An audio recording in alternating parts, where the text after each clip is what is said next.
What's up, guys? My name is Stan R. Mitchell. I'm a writer and an author, and I recently wrote something that I thought was pretty good, and I wanted to share it. As all great things go, had all kinds of technical difficulties and can't even get my printer to work, so I have to read it from the phone. But I still think it's a pretty good story. I think it's deep, inspiring, and even motivational. So with that, let's go. It's a piece of fiction. It's called The Dreamer's Lament, or like the dreamer's anguish or pain. As I said, it's fiction, so here we go. Last ball, the man says. He drops the ball into the pitching machine, and it flies faster than seems possible to hit. But the hitter knocks down the moment of panic, swings as he's done a million times, and crushes the ball deep and hard. The batting cage nabs the ball without effort, and it falls to the ground, bouncing harmlessly along the pavement. That was a great one, the man behind the pitching machine says. Good one to end on. The man with the bat looks away, out through the squares of the cage, at his truck. Only two vehicles remain in the parking lot, his truck and the old used car of his friends. It's growing dark and the sun dropped 15 minutes ago. Official team practice ended 2 hours ago. Quite a few players stayed afterward, but they've all drifted away now. Only the hitter and his longtime friend remain. Let's do another bucket, the hitter says. He swings the bat tentatively. He's got a shoulder that ails him from an old injury, and a wrist that creaks and is almost shot. His friend eyes him skeptically as he swings the bat. You sure that's a good idea? Don't mess up that shoulder again by pushing too hard. The hitter nods. He's unsure as to whether he should do more. Push too hard, and you set yourself back. But a clock is ticking, and it's not just his wife's anger because he's running late again for dinner. The hitter is 27. He's still in the minors. He's still barely earning any money.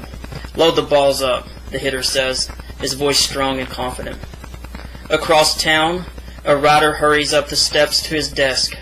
He's worked a full day at a job he doesn't enjoy. He's eaten dinner with his family and mostly paid attention, burying an idea he has for his next chapter.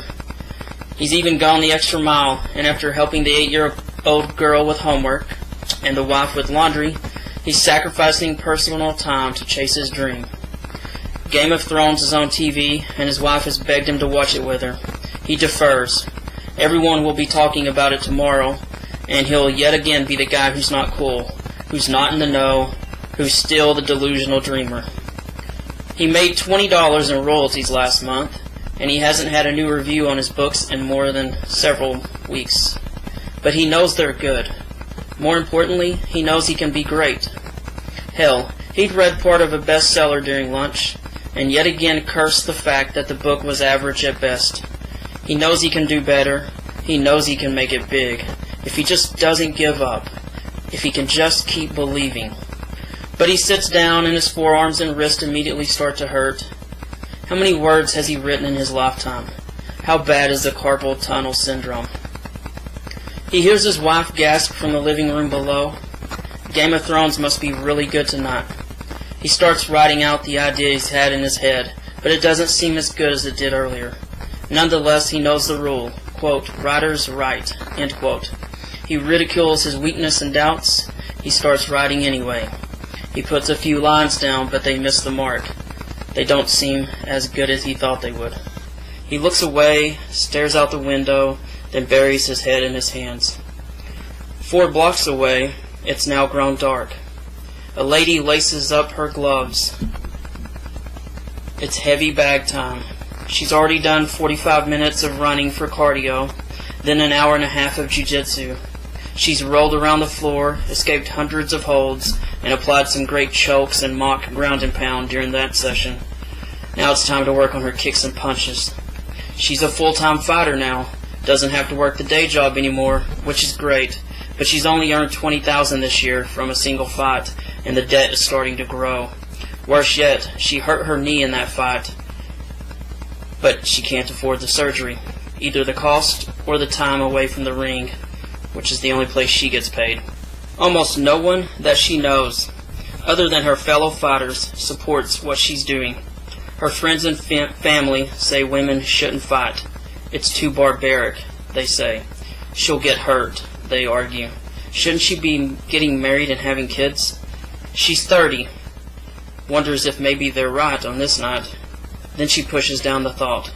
She steps up to the bag and begins throwing combinations, punches and kicks, an elbow too. She steps back to dodge an imaginary opponent's strike. Then she's back in on the bag, landing powerful shots. But is she as good as the champ? Or even as good as those top-ranked fighters in the top 10? She thinks so, but she'd gotten a bit scared in her last fight. Only barely won it, really. Had just squeaked by. I just need to train harder, she thinks. But she thinks about that debt, and about the knee that needs surgery and which won't let her kick at full power. All three of these people, the baseball player, the writer, and the fighter, face their demons every single day. On some days, almost every single hour. They are so close, yet so far away. They've already pushed far beyond their peers, most of whom started with the same dream but have already fallen away and given up. What keeps these three going? What fuels their belief? We admire them, we envy them, and often we laugh at them. But still, they push on, at least on this day. Anyway, guys, that's the story. Hope you enjoyed it. Again, I said earlier, my name is Stan Orr Mitchell. I'm a writer. I've got 8 books out there. Love it if you check one of them out. They're all action-packed, fast-paced.